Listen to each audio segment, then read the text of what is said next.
Joaquin Castro was not backing down at all after his decision to target his own constituents for donating to a politician he doesn't like. Instead, he explicitly accused them of being complicit in murder motivated by racism. Watch this. There are people right now that are living in fear, and I don't think the president understands that. I don't think those donors understand it, but they need to understand what their money is going to. You're giving money for somebody that's going after a community, and people have gotten killed because of that. Unless you support the white nationalism and the racism that Donald Trump is paying for and fueling, then I hope that you, as a person of good conscience, will think twice about contributing to his campaign. It's just one of the sickest things I've ever seen on television. Julian Epstein is a former chief counsel of the House Judiciary Committee, been in D.C. a long time, joins us tonight. Look, I get why people don't like Trump. I get why people don't like his rhetoric. I get why people disagree with his policy positions. It's all fine. But to say that anybody who disagrees with my politics is a white supremacist, which is like the worst thing you can be, that's too freaking far, actually, I think. Look, I think your introduction was good. I think the call for de-escalation of the rhetoric on both sides is good. I think it is tearing the country apart while we are ignoring other issues. I think your introduction could have included an urging to the president to also tone down the language, to try to tone down what has been, I think, incendiary name-calling towards immigrant communities. I think that has also played a contributory role. That is not to discount. I mean, the problem with the left and the right is it's all the whataboutism. The right always says, well, look at the extremist overreaction on the left. And there has been extremist overreaction on the left. Yeah, I agree I don't with like the tweets. I mean, I have never liked the tweets. I get it. So I think the president's rhetoric has played a role in what has been a disastrous kind of civic situation that we have right now. That's not to say that the left doesn't overreact. I mean, this is part of the problem of a political world that's dominated by Twitter and cable news. It's the loudest and most extreme voices that are always getting all of the attention. This Castro character is a presidential candidate. Yep.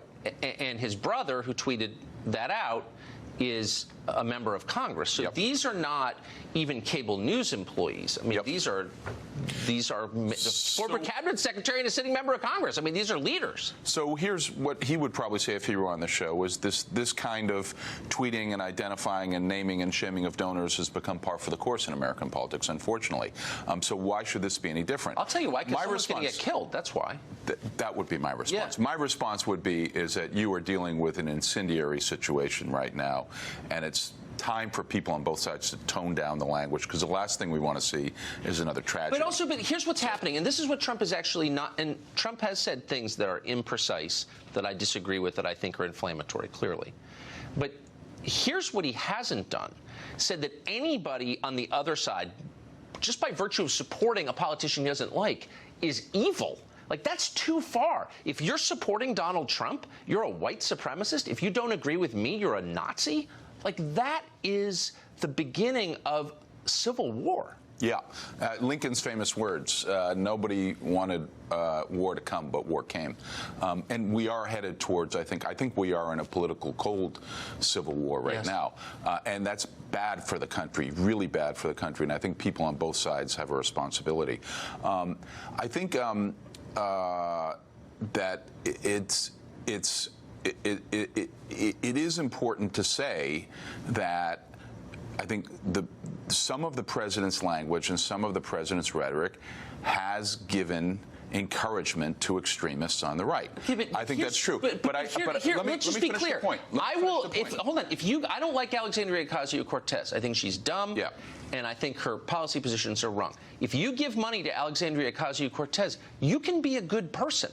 You just disagree with me. I was going to say that. Right? I mean, so it's kind of that simple. I was going to say, I think you have to separate. I think while you can say that some of the president's language has given encouragement to extremists and perhaps even this mass murderer in El Paso, it is unfair to say that everybody who supports the president is a white supremacist or a bad person. People may have all kinds of reasons for supporting President Trump.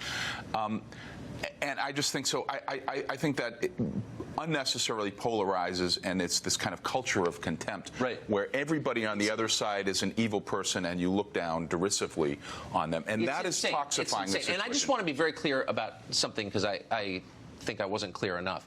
Those tweets calling out and doxing, in effect, the donors to Trump from Texas, those came from the congressman whose brother is running for president. Those did not come from the presidential candidate. I just want to be totally clear about that. Right.